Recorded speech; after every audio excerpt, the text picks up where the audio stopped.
கிரிக்கெட்ல ஏன் power play வைக்கிறாங்க தெரியுமா? அப்பதான் அதிகமா ரன்ஸ் எடுக்க முடியும், ஃபீல்டு ஓப்பனா இருக்கும். ஸோ ரிஸ்க் எடுத்து அதிகமா ஸ்கோர் பண்ண முடியும். அப்படித்தான் நம்ம வாழ்க்கை.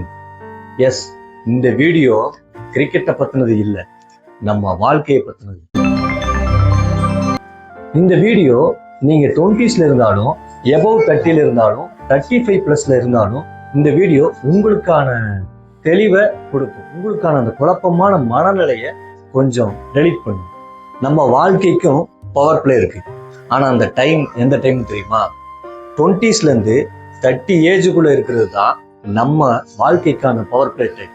எஸ், அந்த ஏஜ்ல தான் நமக்கான எனர்ஜி ஃபுல்லா இருக்கும், நமக்கான டைமும் ஃபுல்லா இருக்கும். ஸோ நம்ம எந்த ரிஸ்கை வேணா எடுக்கலாம். புது புது ஸ்கில் கத்துக்கலாம், பிஸ்னஸ் ட்ரை பண்ணலாம், ஜாப் எத்தனை ஜாப் வேணா மாறலாம்.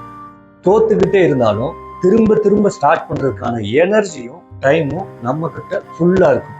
ஸோ புதுசா ஏதாவது ஸ்டார்ட் அப் ஐடியா இருந்தாலும் அதையும் ட்ரை பண்ணலாம். இந்த டைம்ல நாம எடுக்கிற எல்லா ரிஸ்க்குமே நம்மளை மட்டும்தான் பாதிக்க போகுது, நம்ம குடும்பத்தை பாதிக்க போறது இல்லை.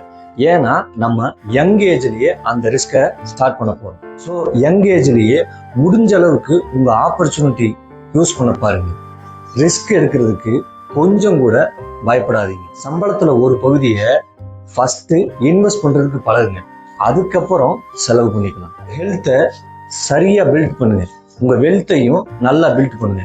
ஏன்னா நீங்க இந்த 20 to 30 ஏஜ்ல எடுக்கக்கூடிய இந்த ரிஸ்க் தான் உங்களை 40-50 வயசுல எப்படி இருக்குன்றத மாத்த போகுது. ஸோ 20 to 30லயே பவர் பிளேவை சரியா யூஸ் பண்ண பழகிக்கணும். இப்ப கேட்கலாம், ஏப்பா எபவ் 30+ இருக்கிற நாங்க என்னப்பா பண்றது, எங்களுக்கான பவர் பிளே முடிஞ்சு போச்சு அப்படின்னு சொல்லி வருத்தப்பட வேண்டாம். ஏன்னா கிரிக்கெட்லயே பவர் பிளே முடிஞ்சதுக்கு அப்புறம் தான் பெரிய பெரிய பிளேயர்ஸ்லாம் வருவாங்க, பெரிய பெரிய இன்னிங்ஸை அவங்க பில்ட் பண்ணுவாங்க. அதே மாதிரிதான் பவர் பிளே முடிஞ்சிச்சுன்னு நீங்களும் நினைச்சு சோகமா உட்கார வேணாம். ஏன்னா உங்களுடைய செகண்ட் இன்னிங்ஸ் இனிமேல் தான் ஸ்டார்ட் ஆக போகுது.